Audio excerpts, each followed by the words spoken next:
नमस्कार, ये आकाशवाणी शिमला है। अब आप राजकुमारी चंदेल से प्रादेशिक समाचार सुनिए। राज्य सरकार द्वारा हिमाचल पथ परिवहन निगम के कर्मचारियों की अधिकांश मांगें मानने के बाद चालक व परिचालक यूनियन ने अपना आंदोलन समाप्त करने का निर्णय लिया है। कल देर शाम उप मुख्यमंत्री मुकेश अग्निहोत्री के साथ हुई बैठक के बाद यूनियन ने ये फैसला लिया। चालक परिचालक यूनियन के अध्यक्ष मान सिंह ठाकुर ने शिमला में पत्रकारों से बातचीत में बताया कि उप मुख्यमंत्री ने 205 चालकों को वरिष्ठ चालक का पदनाम, 6 महीने का चिकित्सा प्रतिपूर्ति भत्ता, नई वर्दी के पैसे और सभी वित्तीय देनदारियां 2 से 3 महीने के भीतर प्रदान करने का आश्वासन दिया है।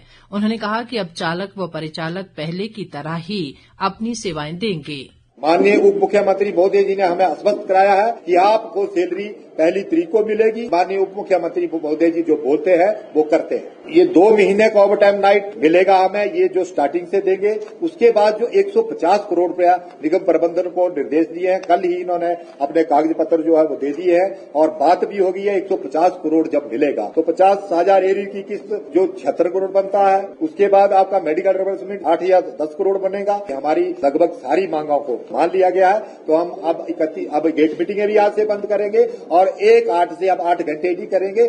जैसे हम पहले ड्यूटी करते थे उसी तरीके से हम ड्यूटी करेंगे।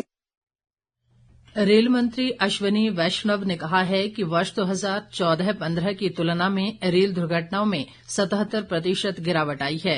लोकसभा में आज एक प्रश्न के उत्तर में उन्होंने बताया कि 2014-15 में रेल दुर्घटनाओं की संख्या 135 थी, जो 2024-25 में घटकर 31 हो गई है। उन्होंने कहा कि सरकार ने कवच जैसी नई प्रौद्योगिकी लाकर यात्रियों और रेलवे की सुरक्षा को प्राथमिकता दी है।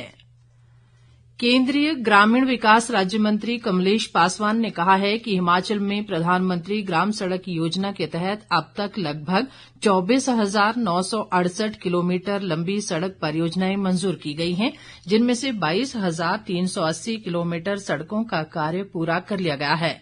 सांसद डॉक्टर राजीव भारद्वाज के एक सवाल पर केंद्रीय मंत्री ने लोकसभा में बताया कि योजना के चौथे चरण के अंतर्गत मार्च 2029 तक देश में 25,000 गांवों को सड़क मार्ग से जोड़ने का लक्ष्य रखा गया है। इसके अलावा जनजातीय क्षेत्रों में वर्ष 2027-28 तक 8,000 किलोमीटर सड़कें बनाई जाएंगी। जम्मू कश्मीर में सुरक्षा बलों ने आज पुंछ सेक्टर में नियंत्रण रेखा पर घुसपैठ की कोशिश कर रहे 2 आतंकवादियों को मार गिराया। ये आतंकवादी लश्कर-ए तैयबा संगठन से जुड़े थे। सेना की व्हाइट नाइट कोर ने एक्स पर एक पोस्ट में बताया कि नियंत्रण रेखा पर बाड़ के पास आज सुबह 2 लोगों की संदिग्ध गतिविधियां देखी गईं, जिसके बाद त्वरित कार्रवाई शुरू की गई। दोनों तरफ से हुई गोलीबारी में 2 आतंकवादी मारे गए।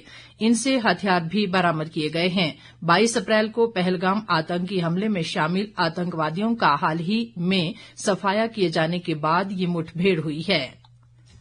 चंबा में इन दिनों अंतर्राष्ट्रीय मिंजर मेले की धूम है। 3 अगस्त तक चलने वाले मिंजर मेले की तीसरी सांस्कृतिक संध्या में कल अख्तर ब्रदर्स ने अपने गीतों से खूब समा बांधा और दर्शकों को झूमने पर मजबूर कर दिया।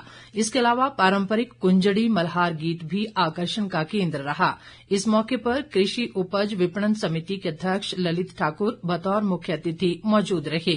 ललित ठाकुर ने प्रदेश के मेलों में स्थानीय कलाकारों को प्रोत्साहित करने पर बल दिया। बहुत अच्छे से हिमाचल प्रदेश में ये अंतर्राष्ट्रीय मिंजर मेला चंबा चला हुआ है। पिछले वर्ष की तुलना में और भी अच्छा किया गया है। अच्छे अच्छे कलाकार बुला करके लोगों का मनोरंजन किया जा रहा है। हिमाचल के लोक गायकों को स्थान दिया जा रहा है। बड़ी बात ये है, हमारी सरकार का ये ध्येय है कि हिमाचल प्रदेश के उभरते कलाकारों को मौका दिया जाए। जो कलाकार हिमाचल के हैं, चंबा के हैं, उनको यहाँ मौका दिया जा रहा है। ये सरकार का उद्देश्य है कि हमारी कला जो है, हमारी संस्कृति, हमारी विरासत ये जीवित रहे।